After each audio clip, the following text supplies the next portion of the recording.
نحمده ونصلي على رسوله الكريم اما بعد فاعوذ بالله من الشيطان الرجيم بسم الله الرحمن الرحيم رب اشرح لي صدري ويسر لي امري واحلل عقدة من لساني يفقهوا قولي. حدیث 22 وعنه قال قال رسول الله صلى الله عليه وسلم طعام الاثنين كافي الثلاثة وطعام الثلاثة كافي الأربعة متفق عليه. وفي رواية لمسلم عن جابر رضي الله عنه عن النبي صلى الله عليه وسلم قال طعام الواحد يكفي الاثنين وطعام الاثنين يكفي الأربعة وطعام الأربعة يكفي الثمانية. کیا خوبصورت سبق ہے قناعت کا. یہ قناعت ہو تو انسان کچھ کام کر سکتا ہے. انہو انہی سے روایت ہے، سابق راوی سے، قالا انہوں نے کہا قال رسول اللہ صلی اللہ علیہ وسلم کہ رسول اللہ صلی اللہ علیہ وسلم نے فرمایا طعام الاثنین کھانا دو لوگوں کا کافی ہے، الثلاثہ تین کو. اگر دو کے لیے ہو تو فکر نہ کرو، تین کو پورا ہو جائے گا. وطعام الثلاثہ اور کھانا تین کا کافی الاربعۃ کافی ہے چار کو. متفق علیہ، بخاری اور مسلم نے روایت کیا ہے. وفی روایت لمسلم اور مسلم کی روایت میں ہے عن جابر رضی اللہ عنہ، جابر رضی اللہ عنہ سے، عن النبی صلی اللہ علیہ وسلم، وہ نبی صلی اللہ علیہ وسلم سے روایت کرتے ہیں. قالا انہوں نے کہا طعام الواحد کھانا ایک کا یکفی الاثنین کافی ہوگا دو کو، وطعام الاثنین اور کھانا دو کا یکفی الاربعہ کافی ہوگا چار کو، وطعام الاربعہ اور کھانا چار کا یکفی الثمانیہ کافی ہوگا آٹھ کو. سابق راوی سے ہی روایت ہے، رسول اللہ صلی اللہ علیہ وسلم نے فرمایا دو آدمیوں کا کھانا تین آدمیوں کو اور تین کا کھانا چار آدمیوں کو کافی ہے. اور مسلم کی ایک روایت میں ہے، حضرت جابر سے مروی ہے کہ نبی صلی اللہ علیہ وسلم نے فرمایا ایک آدمی کا کھانا دو آدمیوں کو، دو کا چار کو اور چار کا آٹھ آدمیوں کو کافی ہو جائے گا. برکت. لیکن یہ برکت کب آتی ہے؟ جب دل میں کیا ہو؟ وسعت. کہ ہم کھانا کھانے بیٹھے اگر کوئی اور آ گیا تو ہمیں یہ خوف اور پریشانی نہ ہو کہ اب کیا بنے گا، اب میری بھوک تو ختم نہیں ہونی، اب یہ شریک ہونے لگا بیچ میں. اگر اس وقت انسان سوچے نہیں اللہ برکت ڈالے گا، اس کا رزق تھا، اس کا بھی حصہ حق تھا، آ گیا تو کیا ہوا. اور یہی دلوں کی وسعت اور یہی قناعت کیا پیدا کرتی انسان میں؟ Team work. جب تک ہم اپنے حصے کی چیز دوسرے کو دے نہیں سکتے اس وقت تک وسعت قلبی نہیں آ سکتی. ایک چیز جس پر میرا دل ہے، ایک چیز جس کی مجھے طلب ہے، ایک چیز جس کی مجھے بھوک ہے، ایک چیز جو میں صرف اپنے لیے کافی سمجھتی ہوں، جب تک اس کو شیئر نہیں کریں گے، جب تک اس کو دوسرے کو دے نہیں ڈالیں گے، جب تک دوسرے کو اس میں شامل نہیں کریں گے، اس وقت تک وسعت قلب نہیں آ سکتی. یہ عملی طریقہ ہے وسعت پیدا کرنے کا. کچھ بھی کھا رہے ہو دیں دوسرے کو، اس میں سے آپ میں کمی نہیں آئے گی، نکالیں اس میں سے، چاہے تھوڑا ہی کیوں نہ ہو. لیکن عموماً ہم کیا سمجھتے ہیں اگر دے دیا تو میرا کیا بنے گا، تو میرا اور میں کی تو بہت فکر ہے، لیکن اپنی ہی ایک اور طرح سے فکر کوئی نہیں ہے کہ آج کا دیا ہوا کل کام آئے گا. تو یہ کیا ظاہر کرتا ہے کہ اپنی ضرورت کاٹ کے، اپنا شوق مار کے اس پیسے کو خواہش پر نہیں، کس پر خرچ کرنا؟ مقصد پر. تو جب تک ہم خواہشات پر خرچ کرنے کی بجائے مقصد پر خرچ نہیں کرتے اس وقت تک بھی بات نہیں بنتی. ہم میں سے کتنے لوگ کسی یونیورسٹی، کسی ادارے، کسی لائبریری، کسی بھی اچھے کام کے لیے مال خرچ کرنے کا سوچتے ہوں، یہ سوچ کے کہ میرے لیے اتنا بھی کافی ہو جائے گا، باقی میں اپنی آخرت کے لیے کر لیتی ہوں، کل کام آئے گا. ہم اپنی دنیا کے لیے بھی تو ایسے ہی کرتے ہیں نا. بچت کس طرح کرتے ہیں؟ بچت کیسے ہوتی ہے؟ اپنے دنیا کے مستقبل کے لیے ہر شخص بچت کرتا ہے، سیونگ کرتا ہے. یہ اب کے لیے، یہ بچے بڑے ہوں گے تو ان کی پڑھائی کے لیے، یہ ان کی شادی کے لیے، یہ ان کے آگے مستقبل کے لیے، دنیا میں بھی ہے، یہ ہم نے گھر بنانا ہے اس کے لیے پیسے جمع کر رہے ہیں، کرتے ہیں نا یہ سب. وہ بچت خواہشات کی قیمت پہ ہوتی ہے یا نہیں؟ خواہشات کی قربانی کی قیمت پر ہوتی ہے وہ بچت. آج تھوڑا کیوں کھاتے ہیں؟ تاکہ کل گھر بنا سکے، بڑے مقصد کے لیے نا. آج معمولی کپڑا کیوں پہن رہے ہیں؟ تاکہ تعلیم حاصل کر سکے. تو بالکل اسی طرح جب تک ہم اپنی خواہشات قربان نہیں کرتے اور ان کی قربانی کی جو قیمت ہے وہ ادا نہیں کرتے، اس وقت تک کوئی بڑا کام نہیں ہو سکتا. اور یہ اسی وقت ہو سکتا ہے جب دلوں میں قناعت ہو، تھوڑے پر بھی گزارا ہو، تھوڑا پا کر بھی مطمئن ہو. اور جب زیادہ کی ہوس لگ جائے، ہرس ہو جائے، تو پھر بڑے مقاصد پیچھے چلے جایا کرتے ہیں. پھر انسان خواہش نفس کا ہی بندہ بن کر رہ جاتا ہے. پھر انسان فانسلخ منہا ہی کے طریقے پہ چلنے لگتا ہے. اور اس کی مزید وضاحت عملی نمونہ اگلی حدیث میں ہے. وعن ابی سعید الخدری رضی اللہ عنہ قال بینما نحن فی سفر مع النبی صلی اللہ علیہ وسلم اذ جاء رجل على راحلة له فجعل يصرف بصره يمينا وشمالا فقال رسول الله صلى الله عليه وسلم من كان معه فضل زهر فليعد به على من لا زهر له ومن كان له فضل من زاد فليعد به على من لا زاد له فذكر من أصناف المال ما ذكر حتى رأينا أنه لا حق لأحد منا في فضل. رواه مسلم. وعن ابی سعید الخدری، ابو سعید خدری رضی اللہ عنہ سے روایت ہے، قال انہوں نے کہا بینما اس اسنا میں نحن فی سفر ہم ایک سفر میں تھے، مع النبی صلی اللہ علیہ وسلم نبی صلی اللہ علیہ وسلم کے ساتھ، اذ جاء رجل جب ایک شخص آیا، علی راحلۃ ایک سواری پر، لہو جو اس کی تھی، فجعل تو شروع ہو گیا، یصرف پھیرنا، بصرہ اپنی نگاہ، یمینا و شمالا دائیں اور بائیں. فقال رسول اللہ صلی اللہ علیہ وسلم تو رسول اللہ صلی اللہ علیہ وسلم نے فرمایا من کانا جو کوئی ہے، معہو اس کے ساتھ، فضل فالتو زائد، زہرن سواری، فلیعد بھی پس چاہیے کہ اس کو لوٹا دے، لے جائے، الا اس پر، من لا زہر لہو جس کے پاس سواری نہیں، ومن کانا اور جو کوئی ہے، لہو اس کے لیے، فضل من زاد زائد زاد راہ میں سے، توشے میں سے، فلیعد بھی تو چاہیے کہ اس کو لوٹا دے، الا من لا زاد لہو جس کے پاس زاد نہیں ہے، توشہ نہیں ہے.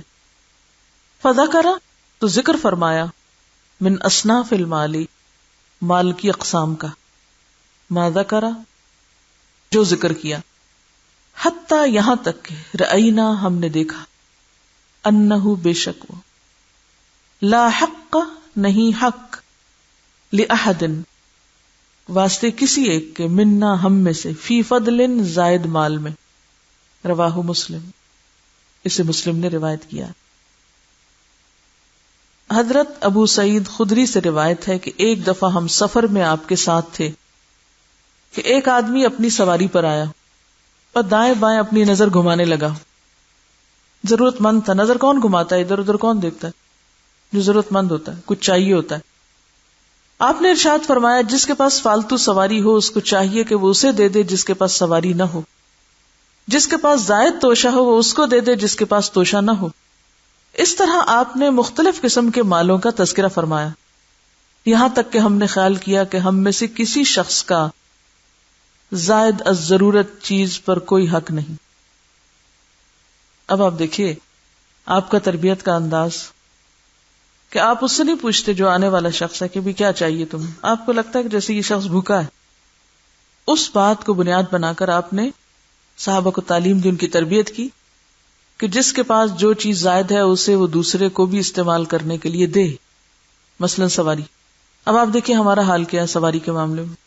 اگر ہم اکیلے اپنی گاڑی پر آ رہے ہیں اور راستے میں کوئی ایسا شخص کھڑا ہو کہ جس کو یہاں آنے کے لیے ضرورت ہو تو ہم شیئر نہیں کریں گے، وہ ہماری گاڑی نہ گندی کر دے، یا کون روکے. اسی وجہ سے آپ دیکھیے کہ عموماً پھر ترقی میں آدھا معاشرہ تو پیچھے رہ جاتا ہے. کیوں پیچھے رہ جاتا ہے؟ مثلاً آپ یہاں آتے ہیں، آپ اکیلی گاڑی میں آتے ہیں، آپ یہ معلوم کرنے کی بھی کوشش نہیں کرتے کہ آپ کے ہی علاقے میں آپ کی کوئی دوست تھی جس کو مسئلہ ہے اور جو پتہ ہے آپ کو نہیں جا رہی، صرف اس لیے کہ اس کے پاس سواری کا انتظام نہیں. کیا آپ کا فرض نہیں بنتا کہ آپ اس کو کال کر کے پوچھ لیں کہ کیا مشکل ہے، تمہیں دیکھا نہیں، چلو میں تمہیں لے جاؤں گی یا میں تمہارے لیے انتظام کرتی ہوں. اب آپ یہ سوچ رہے ہوں گے کہ یہ تو صرف گاڑی والوں کی بات ہو رہی ہے یہاں، کہ جن کے پاس گاڑیاں، اور ہم تو ہماری تو ذکر نہیں ہے یہاں. تو بات یہ ہے کہ ہر شخص اپنے پہ لے کے دیکھ سکتا ہے، ٹھیک ہے، اور ضروری نہیں کہ صرف گاڑی والوں کا ہی ذکر ہے. کس طرح کہ یہ بھی نہیں ضروری کہ آپ ضرور گاڑی پر ہی کسی کو لینے جائیں تو آپ اس کی مدد کریں، آپ کسی کے کرائے کا بھی بندوبست کر سکتے ہیں. کئی ایسے لوگ ہو سکتے ہیں جو ایسے علاقوں میں رہتے ہوں جن کے پاس واقعی وسعت نہ ہو کہ وہ یہاں تک روز کا کرایہ دے کے پہنچ سکیں، لیکن ہم کبھی نہیں سوچتے کہ ہے کوئی ایسا طالب علم، ہے کوئی ایسا شخص کہ جو صرف اس وجہ سے علم حاصل نہیں کر پا رہا، اس وجہ سے نہیں سیکھ پا رہا، اس وجہ سے نہیں آ پا رہا کہ اس کے پاس سامان سفر نہیں. اب یہ احساس پیدا کرنا مقصود ہے. نبی صلی اللہ علیہ وسلم نے سواری کا، کھانے کا، ہر چیز کا ذکر کیا اور فرمایا جس کے پاس زائد ہے وہ دوسرے کو دے، اس تک لے جائے خیر جس کے پاس نہیں ہے. وہ کہتے ہیں کہ انہوں نے اتنی ذکر کیا اصناف کا، یعنی انہوں نے تو یہاں صرف سواری کھانے کی بات کی، نبی صلی اللہ علیہ وسلم نے اتنی چیزوں کی مثال دے کے بات کی کہ ہمیں یوں لگا کہ جیسے کسی کا بھی زائد چیزوں پہ حق نہیں ہے. جیسے قرآن پاک میں آتا نا کہ زائد کو خرچ کرو، دو آگے. بعض اوقات ہم وہ جیسے اس دن بات ہو رہی ہے وہ کل کام آئے گا، پھر آئندہ کبھی کام آئے گا، پھر یہ سوچ کے پھر رکھ لیتے ہیں اور کام کبھی کچھ نہیں آتا. تو اس سے کیا پتہ چلتا ہے کہ ہمیں کیا کرنا ہے؟ صرف اپنی ہی دھن میں نہیں سمائے رہنا، یہ بھی دیکھنا ہے دائیں بائیں آگے پیچھے کس کو کیا فائدہ پہنچا سکتی ہوں، کون ہے جو میری چیز کا مستحق ہے. آپ کو ایک ہوم ورک دیا گیا تھا، عام روزمرہ زندگی میں خود کو رکھ کے دیکھیں کہ دوسروں کے پاس کوئی چیز دیکھ کر مجھے کیا خیال آیا اور دوسروں کو کوئی چیز دیتے وقت مجھے کیا محسوس ہوا. کیا آپ نے ان سوالات کو اپنے آپ سے کیا یا سوچنا شروع کیا اس پر؟ اب آپ دیکھیے کہ ایک طرف یہ تعلیم دی جا رہی ہے کہ کسی کے پاس گاڑی ہے تو للچائی ہوئی نظروں سے مت دیکھو، وہاں رونے نہ کھڑے ہو جاؤ کہ کیا خوش قسمت ہے یہ، ان کے پاس تو گاڑی ہے اور میرے پاس نہیں اس لیے میں تو نہیں جا سکتا. نہیں، ادھر اس کو تربیت دی جا رہی ہے کہ تم نے کسی کی مال کو دیکھنا ہی نہیں، نظر ہی نہیں اٹھا کے دیکھو. اور ادھر ان کو کیا تربیت دی جا رہی ہے کہ تم شیئر کرو، تم دوسرے کی مدد کرو. اس طرح ہر فریق حق دیتا اور لیتا ہے اور معاشرہ آگے بڑھتا ہے. آگے بڑھنے کے لیے قربانی ضروری ہے، صرف جان نہیں مال بھی لگانا ضروری ہے. تو کل کا ہوم ورک کیا ہے؟ یہ سوچنا ہے کس کے پاس کیا نہیں جو میرے پاس ہے اور میں دے بھی سکتی ہوں، اس کو اس تک پہنچائیے، اس کا حق آپ کے گھر رکھا ہوا ہے. وعن سہل بن سعد رضی اللہ عنہ ان امرأة جاءت الى رسول اللہ صلی اللہ علیہ وسلم ببردة منسوجة فقالت نسجتها بيدي لأكسوكها فأخذها النبي صلى الله عليه وسلم محتاجا إليها فخرج إلينا وإنها لإزاره فقال فلان اكسنيها ما أحسنها فقال نعم فجلس النبي صلى الله عليه وسلم في المجلس ثم رجع فطواها ثم أرسل بها إليه فقال له القوم ما أحسنت لبسها النبي صلى الله عليه وسلم محتاجا إليها ثم سألته وعلمت أنه لا يرد سائلا فقال انی واللہ ما سألته لألبسها انما سألته لتكون کفنی قال سہل فكانت کفنه رواہ البخاری.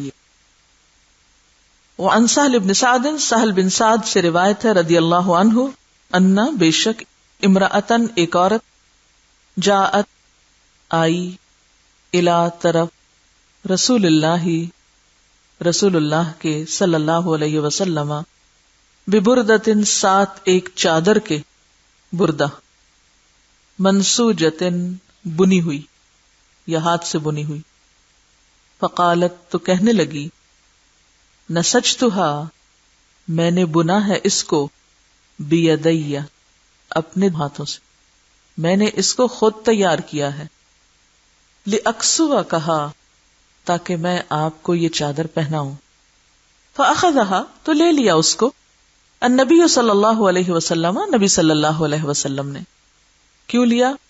محتاجا الیہا اس کے ضرورت مند ہوتے ہوئے، یعنی آپ کو اس وقت چادر کی ضرورت تھی، آپ نے لے لیا اس کو، قبول کر لیا، فخرج الینا پھر آپ ہماری طرف نکلے، تشریف لائے، وانہا لازارہ اور بے شک وہ البتہ آپ کا ازار تھی، تہبند تھی، فقال تو کہنے لگا، فلان کوئی شخص، ایک صاحب، اکسنیہا اسے مجھے پہنا دے، یہ مجھے دے دے، وہاں احسنہا یہ کتنی اچھی چادر ہے، فقالت تو آپ نے فرمایا، نعم اوکے اچھا ٹھیک ہے، فجلس النبی تو تشریف رکھی نبی صلی اللہ علیہ وسلم نے، فی المجلس مجلس میں، یعنی آپ بیٹھ گئے، اس کو اچھا کہہ کے تشریف فرما ہوئے، جب مجلس ختم ہوئی تو ثم رجع پھر لوٹے، فطواہا اس کو طے کیا، یعنی آپ نے اس چادر کو اتارا، طے لگائی، ثم ارسلا پھر بھیج دیا، بہا اس چادر کو، الیہ اس شخص کی طرف، یعنی چادر اس شخص کو بھجوا دی، وہ تو کہہ کے چلا گیا، مجلس برخاست ہو گئی تو آپ نے اس کے پیچھے بھیج دی، فقال لہ القوم تو کہنے لگے اس کو لوگ، یعنی جس نے لی تھی، ما احسنت تم نے اچھا نہیں کیا، لبسہ النبی پہنا تھا اس کو نبی صلی اللہ علیہ وسلم نے، محتاجا الیہا اس کی ضرورت سمجھ کر، تم مسالتا ہو پھر تم نے آپ سے مانگ لیا، وعلمتا اور تمہیں پتا تھا، تم جانتے تھے، انہو کہ آپ لا یرد نہیں لوٹاتے، سائلن کسی سوالی کو، کسی سوالی کو آپ خالی ہاتھ نہیں لوٹاتے، فقالا تو کہنے لگا وہ مسکین جس نے لی تھی، انی بے شک میں نے، واللہ اللہ کی قسم، ما سألتہ میں نے نہیں مانگی یہ چادر، لألبسہا کہ میں اس کو پہنوں، میں نے پہننے کے لیے نہیں لی آپ سے، انما بے شک، سألتہ میں نے آپ سے مانگی ہے، لتکونا تاکہ ہو، کفنی یہ میرا کفن، کفن پہننے کے لیے مانگی ہے، قال سہل سہل کہتے ہیں، فکانت کفنہ تو وہ چادر اس شخص کا کفن بنی، رواہ البخاری اسے بخاری نے روایت کیا ہے۔ بہت واضح حدیث ہے۔ پہلی بات تو یہ، ایک عورت اپنے ہاتھ سے بنا کر چادر لاتی، کسی کو کچھ خرید کر دینا بھی محبت کا ایک اظہار ہے، لیکن کسی چیز کو اپنے ہاتھ سے بنا کر دینا، جیسے ہم عام طور پر اپنی زبان میں استعمال کرتے نا، یہ کھانا آپ کے لیے گھر میں بنایا تھا، ایک ہے بازار کا کھلا دینا اور ایک ہے خود بنا کے کسی کو کھلانا، تو وہ کیا ہے؟ زیادہ محبت کا اظہار ہے۔ تو وہ کہنے لگی میں نے اپنے دونوں ہاتھوں سے بنایا ہے تاکہ آپ کو پہناؤں۔ تو نبی صلی اللہ علیہ وسلم نے تکلف نہیں کیا، ہدیہ قبول کر لیا اور اس کو استعمال بھی کیا۔ تو گویا ہدیے کے طور پر اگر کوئی چیز کسی کو دی جائے تو وہ اس کے لیے استعمال کرنا جائز اور حلال ہے۔ اب کیا ہوا، آپ کو پہنے ہوئے دیکھ لیا کسی نے اور وہ شخص کہنے لگا کتنی اچھی چادر ہے، اس نے اس کی تعریف کر دی، یہ تو مجھے مل جاتی، کیا ہی اچھا تھا۔ آپ نے کہا ٹھیک ہے، پھر آپ معمول کے مطابق بیٹھ گئے، لوگ بھی بیٹھ گئے، مجلس برخاست ہوئی، آپ گھر تشریف لے گئے، چادر اتاری، طے کی اور اس شخص کو بھجوا دی۔ اب جب لوگوں کو پتا چلا کہ چادر وہاں چلی گئی ہے تو لوگوں نے اس شخص کو ملامت کرنا شروع کر دیا۔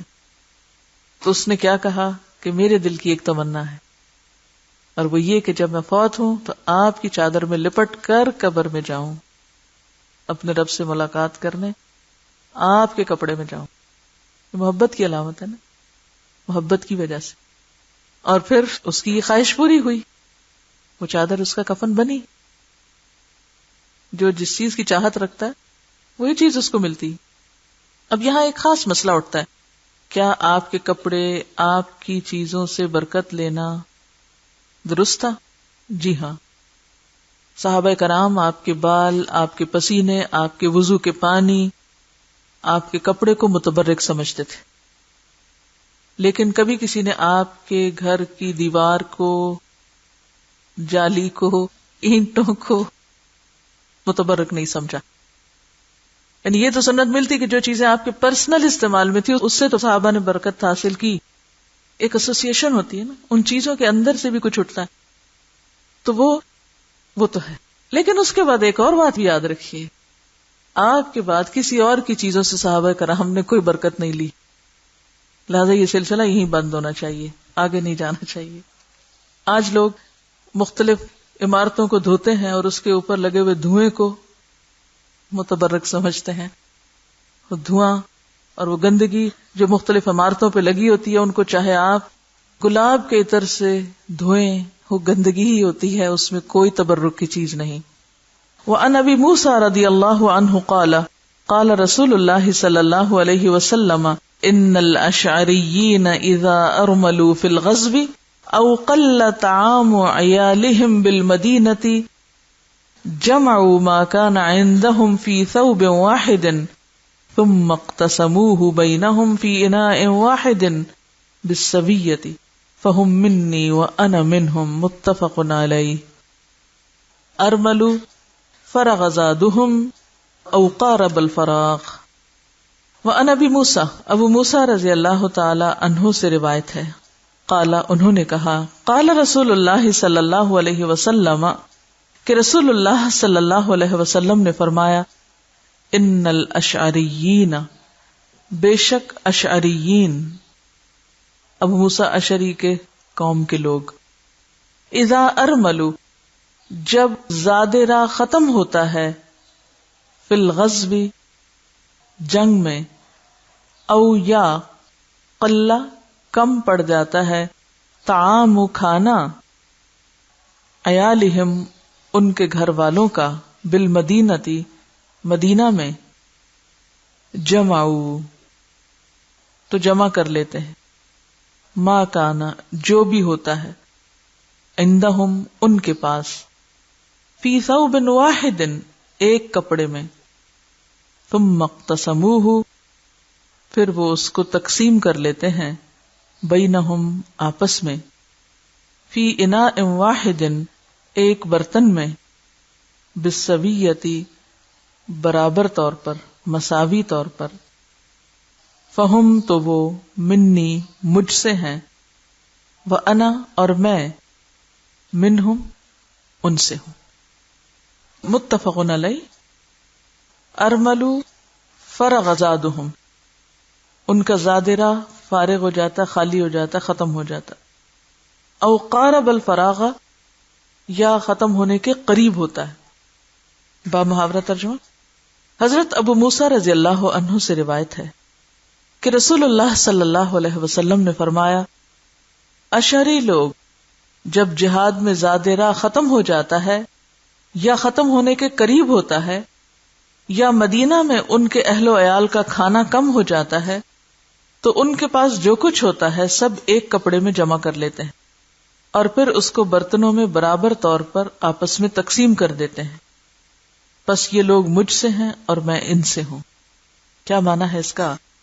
یہاں پر آپ صلی اللہ علیہ وسلم اشعری قبیلہ کی تعریف بیان کر رہے ہیں کہ ان کا ایک عمل بہت قابل تعریف ہے.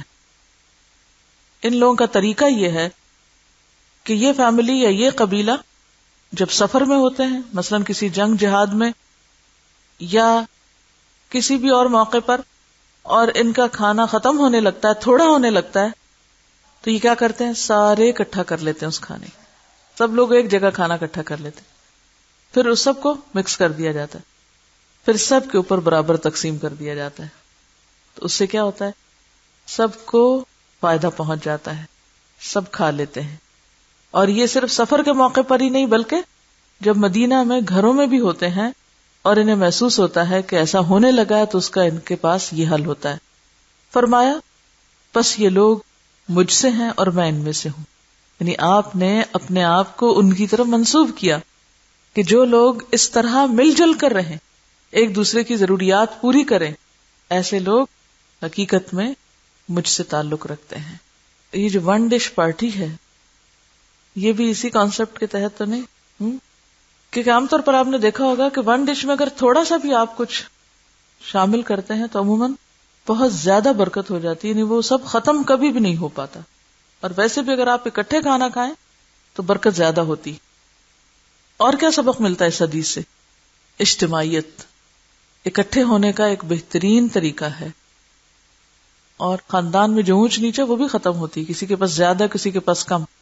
تو جب مل جاتے ہیں اکٹھے ہوتے ہیں تو اس سے محبت بھی بڑھتی، اتفاق میں برکت ہوتی، پھر شیئرنگ کی عادت پڑتی.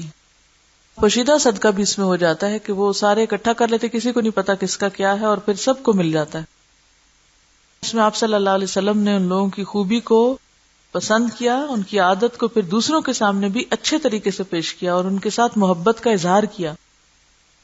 اس میں صبر کا کتنا بڑا حصہ ہے کہ جس کا زیادہ ہے اس نے دیا زیادہ لیکن اس کو ملا نسبتاً اس کے کم. تو پھر ایسا شخص کیوں اپنا حصہ سب کے ساتھ ملائے جس کے پاس اپنے لیے بھی ہے اور زیادہ بھی ہے. صرف اسی وقت ایسا کیا جا سکتا ہے جب کسی انسان پر آخرت کے حساب سے یخشون ربہم ویخافون سوء الحساب کی کیفیت ہو جاتی ہے. ہمارے ہاں تو ایسے حالات میں عموماً ذخیرہ اندوزی شروع ہو جاتی ہے. جب پتہ چلتا ہے کہ کم ہو رہی ہے کوئی چیز تو لوگ فوراً پہنچ جاتے ہیں اور اپنے لیے دگنا بھروانے لگتے ہیں، اور اس سے اور زیادہ شارٹیج ہو جاتی ہے چیزوں، خود غرضی جنم لیتی ہے. پھر سبحانک اللہم و بحمدک نشہد ان لا الہ الا انت نستغفرک و نتوب الیک. السلام علیکم و رحمۃ اللہ وبرکاتہ.